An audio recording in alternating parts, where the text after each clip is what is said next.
நாம தமிழ்நாட்டு அரசியல்ல ரெண்டு பெரிய ஆளுமைகள் பத்தி பேச போறோம். ஈவே ராமசாமி அப்புறம் ராஜாஜி. அவங்களுக்குள்ள இருந்த உறவு அது வெறும் நட்புன்னு சொல்ல முடியாது, முழு பகையுன்னு சொல்லிட முடியாது. ரொம்ப ஒரு ஒரு சிக்கலான கதை அது. ஆமா.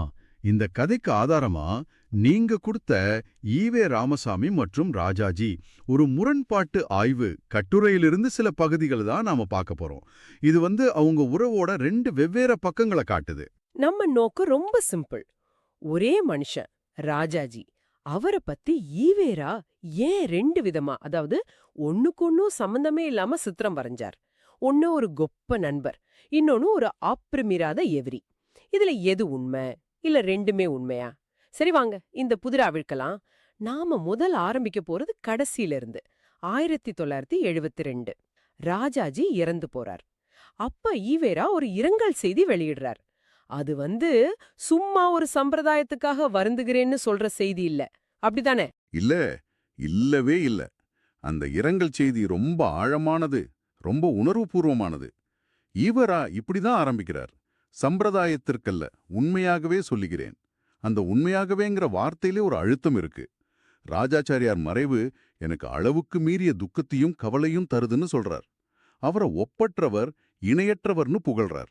வெறும் வார்த்தைகள் மட்டும் இல்ல, அதுக்கான காரணங்களும் சொல்றாரு இல்லையா? குறிப்பா அந்த சமூக சீர்திருத்தம் பத்தி அவர் சொல்றது ரொம்ப ஆச்சரியமா இருக்கு. கரெக்ட். அதுதான் அந்த இரங்கல் செய்தியோட மையமே. ஈவரா என்ன சொல்றாருன்னா, தமிழ்நாட்டுல சமபந்தி போஜனம், அதாவது எல்லா சாதிக்காரங்களும் ஒன்னா உட்காந்து சாப்பிடுறது, அப்புறம் சாதி வித்தியாசம் பார்க்காம யார் வீட்லயும் சாப்பிட்ற பழக்கத்தை கொண்டு வந்ததே ராஜாஜி தான்னு சொல்றாரு. ஒரு நிமிஷம், இத சொல்றது யாரு? சமூக சீர்திருத்தத்தோட அடையாளமாவே பார்க்கப்படுற ஈவேரா, அவர் அந்த பெருமையை ராஜாஜிக்கு கொடுக்கிறார். அதுவும் எப்ப? 1910லேயே ராஜாஜி பார்ப்பனர் இல்லாதவங்களோட சமபந்தி போஜனம் செஞ்சார்னும் 1915ல அவங்க வீட்ல சாப்பிட்டார்னும் ஈவேலா சொல்றார். இதோட முக்கியத்துவத்தை நம்ம புரிஞ்சுக்கணும். அந்த நேரத்துல மகாத்மா காந்திக்கே இதுல முழு நம்பிக்கை இல்லைன்னு ஈவேரா சுட்டிக்காட்டுறார். ஓ, அப்போ காந்தியை விட ராஜாஜி இந்த விஷயத்துல ஒரு படு மேல ரொம்ப முற்போக்கா இருந்திருக்காருன்னு ஈவேராவே சர்டிபிகேட் கொடுக்கறார். இது ஒரு பெரிய விஷயம். நிச்சயமா. வாவேசு ஐயர் மாதிரி ஆட்கள்லாம் வர்ணாசிரமத்தை தீவிரமா பேசிட்டு இருந்த ஒரு சூழல் அது. அப்போ ராஜாஜி பல பிராமண இளைஞர்களை சாதி பார்க்காம பழக வச்சாருன்னு ஈவேரா நினைவுபடுத்துறார். அதோட நிறுத்தல, தன்னோட மகளையே ஒரு பிராமணர் இல்லாதவருக்கு கல்யாணம் பண்ணி கொடுத்தவர்னு பாராட்டுறார். இது வெறும் அரசியல் நட்பு இல்ல, தனிப்பட்ட வாழ்க்கையிலையும் அவர் ஒரு சீர்திருத்தவாதின்னு ஈவேரா சொல்ற மாதிரி இருக்கு. அவங்களோட அந்த தனிப்பட்ட உறவோட ஆழத்தையும் இந்த இரங்கல் செய்தி காட்டுது. என்னை ஒரு முழு நேர சமூக தொண்டனா மாத்துனதே ராஜாஜி தான் அப்படின்னு ஈவேரா வெளிப்படையாவே ஒப்புக்கொண்டிருக்கிறார். தனக்கு காங்கிரஸ்ல மாவட்ட செயலாளர், மாநில செயலாளர், கடைசியா மாநில தலைவர்னு பதவிகளை வாங்கி கொடுத்ததே அவர்தான் சொல்றார். ராஜாஜி தன்னை நமது தலைவர் நாயக்கர்னு பெருமையா சொன்னதையும் நினைப்பு கொள்றார். உச்சக்கட்ட ஆச்சரியமா அவங்க ரெண்டு பேரையும் பகுத்தறிவுவாதிகள், பொது உடைமை கருத்து உள்ளவங்கன்னு கூட சொல்றாரு. இதுதான் 1972ல ஈவேரா காட்டுற ராஜாஜியோட சித்திரம். ஒரு சமூக புரட்சியாளர், ஒரு வழிகாட்டி, ஒரு நெருங்கிய நண்பர், எல்லாம் தெளிவா இருக்கிற மாதிரி தெரியுது. ஆனா இங்கதான் நம்ம ஆதாரம் ஒரு டைம் மிஷின்ல ஏறி நம்மள ஒரு 40 வருஷம் பின்னாடி கூட்டிட்டு போகுது. கரெக்டா சொன்னீங்க. 1972ல பார்த்த அந்த சித்திரத்தை அப்படியே மனசுல வச்சுக்கோங்க. இப்ப நாம 1931க்கு போறோம். ஜூலை 12 குடியரசு இதழ். ஈவேரா எனது அனுபவம்னு ஒரு கட்டுரை எழுதுறார். அதுல ராஜாஜியை பத்தி என்ன சொல்றார்? அங்கதான் பெரிய அதிர்ச்சி இருக்கு. அந்த கட்டுரையில காங்கிரஸ்ல இருந்தப்போ காங்கிரஸ் கூட்டங்கள்ல ஜாதி வித்தியாசம் பாராட்டக்கூடாதுன்னு தானும் ராமநாதனும் ஒரு தீர்மானம் கொண்டு வந்தோன்னு சொல்றார். ஆனா அந்த தீர்மானத்தை கடுமையா எதிர்த்து திருவாளர்கள் ராஜகோபாலாச்சாரி, டாக்டர் ராஜன் உட்பட பல பிராமண தலைவர்கள் பதவியை ராஜினாமா செஞ்சாங்கன்னு ஈவேரா எழுதுறார். ஒரு நிமிஷம் எனக்கு தலை சுத்துது. 1910லயே சமபந்தி போஜனம் நடத்தின புரட்சியாளர்னு 1972ல சொல்றார். ஆனா அதே மனுஷன் சாதி பாகுபாட்டுக்கு எதிரான ஒரு தீர்மானத்தை எதிர்த்து பதவியை ராஜினாமா செஞ்சார்னு 1931ல சொல்றார். இது எப்படி சாத்தியம்? இது முரண்பாடுங்கிறத தாண்டி நம்பவே முடியாததா இருக்கே. இதுதான் இந்த ஆய்வோட மைய புதிர். ஒரே மனுஷன் எப்படி ஒரு முற்போக்குவாதியாவும் பிற்போக்குவாதியாவும் இருக்க முடியும்? இந்த ரெண்டு கூற்றுல ஒண்ணுதான் உண்மையா இருக்க முடியும். அப்போ இன்னொன்னு பொய்யா இருக்கணும். எது உண்மை, எது பொய்? இதத்தான் இந்த ஆதாரம் ஆராயுது. சரி, இந்த முடிச்ச வழிக்கு ஆதாரம் என்ன வழிய காட்டுது? ஆதாரம் ஒரு லாஜிக்கலான கேள்வியை கேக்குது.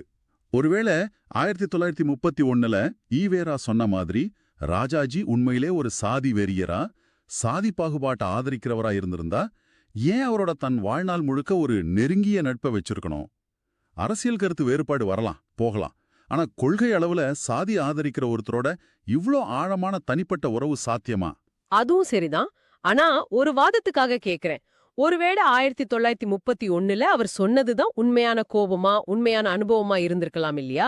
1972ல எழுதினது ஒரு பழைய நண்பர் இறந்துட்டாரு, நாகரிகம் கருதி நல்லது மட்டும் சொல்லிட்டு போயிருக்கலாம். இறந்தவங்கள பத்தி தப்பா பேசக்கூடாதுன்னு ஒரு மனநிலை இருக்குமே, அந்த சாத்தியத்தை ஆதாரம் யோசிச்சுதான். ரொம்ப நல்ல கேள்வி. இது ஒரு சரியான மாற்று பார்வை. ஆனா இந்த வாதத்தை உடைக்கிறதுக்கு ஆதாரம் ஒரு முக்கியமான, ரொம்ப அந்தரங்கமான ஒரு சம்பவத்தை சுட்டி காட்டுது. அதுதான் மணியம்மையோட ஈவேராவா செஞ்சுகிட்ட திருமணம். அது எப்படி இந்த புதிருக்கு விடையாகுது? யோசிச்சு பாருங்க. ஈவேராவோட வாழ்க்கையில அது ஒரு பெரிய சர்ச்சையான முடிவு. திராவிடர் கழகமே ரெண்டா உடையற அளவுக்கு போச்சு. ஊருக்கெல்லாம் பார்ப்பனர்களை வச்சு கல்யாணம் பண்ணாதீங்கன்னு சொன்ன ஈவேரா தன் சொந்த திருமண விஷயமா ஆலோசனை கேட்க யாருகிட்ட போனாரு தெரியுமா? ராஜாஜி கிட்ட. என்னது? நம்பவே முடியல. ஆமா, ஒருவேளை ராஜாஜி ஈவேரா பார்வையில 1931ல சொன்ன மாதிரி ஒரு சாதி வெறியா இருந்திருந்தா, இந்த ஆள்கிட்ட போய் என் சொந்த விஷயத்தை ஏன் பேசணும்னு ஒதுக்கியிருப்பார் இல்லையா?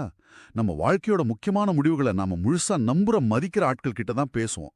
இந்த ஒரு செயல் 1000 வார்த்தைகளை விட வலிமையானது. இது அவங்க உறவோட ஆழத்தை காட்டுது. அப்போ இந்த ஆதாரத்தோட வாதம் என்னன்னா, 1931ல அரசியல் பகைமையால சொன்னது ஒரு பொய்யா இருக்கலாம். ஆனா 1972ல வாழ்க்கையோட இறுதியில சொன்ன அந்த புகழாரம்தான் அவங்களோட உண்மையான தனிப்பட்ட உறவை காட்டுதுன்னு சொல்றாங்களா? மிகச்சரியா. வார்த்தைகளை விட செயல்களுக்கு அதிக எடை கொடுக்கும்போது அவங்க நட்பு உண்மையானதாவும் அரசியல் குற்றச்சாட்டு தற்காலிகமானதாவும் இருந்திருக்கலாம். இதுவா அந்த ஆதாரத்தோட வாதம். சரி, இந்த தனிப்பட்ட நட்பு உண்மைதான்னு வச்சுக்கிட்டாலும் அவங்களோட அரசியல் கூட்டணி எப்படி இருந்துச்சு? அதுவும் இதே மாதிரி கொள்கை ரீதியா சுத்தமா இருந்துச்சா, இல்ல அங்கேயும் சில சிக்கல்கள் இருந்துச்சா? அங்கதான் கதை இன்னும் சுவாரஸ்யமா மாறுது. அவங்க கூட்டணி எவ்வளவு வலிமையானது, அதே சமயம் எவ்வளவு சர்ச்சையானதுன்னு காட்ட ஆதாரம் நம்மள மறுபடியும் ஒரு காலப்பயணம் கூட்டிட்டு போகுது. இந்த முறை 1923க்கு. 1923ல என்ன நடந்தது? 1923 டிசம்பர் 2 திருச்சியில தமிழ்நாடு காங்கிரஸ் கமிட்டி கூட்டம் நடக்குது. தலைவர் தேர்தல். அந்த காலகட்ட அரசியல் சூழலை நாம கற்பனை பண்ணி பார்க்கணும். சுதந்திர போராட்டம் தீவிரம். காங்கிரஸ்குள்ள பல கோஷ்டிகள், பல பெரிய தலைவர்கள், எஸ். சீனிவாஸ் ஐயங்கார், சிங்காரவேலு செட்டியார், திருவிகா, சத்யமூர்த்தி மாதிரி ஜாம்பவான்கள்லாம் அந்த கூட்டத்துல இருக்காங்க. இது சும்மா ஒரு சாதாரண கூட்டம் இல்ல, அதிகாரத்துக்கான ஒரு களம். அந்த தலைவர் பதவிக்கு ஈவேரா பேரை முன்மொழிறார் ராஜாஜி. இதுவே அவங்க கூட்டணி எவ்வளவு ஸ்ட்ராங்குங்கிறதுக்கு முதல் அடையாளம். ஓகே, தேர்தல்ல என்னாச்சு? ஈவேராவை எதிர்த்து ஜனாப் யாக்கூப் ஹசன் சேட் போட்டியிடுறார். வாக்கெடுப்பு நடக்குது. ஈவேராவுக்கு 100க்கும் மேல வாக்குகள், யாக்கூப் ஹசனுக்கு வெறும் 20 வாக்குகள். ஒரு பெரிய வெற்றி மாதிரி இது தெரியுது. ஆனா இதுல மாதிரிங்கிற வார்த்தைக்கு ஒரு காரணம் இருக்குன்னு நினைக்கிறேன். ஆமா, வெற்றி அறிவிச்சதும் சர்ச்சை வெடிக்குது.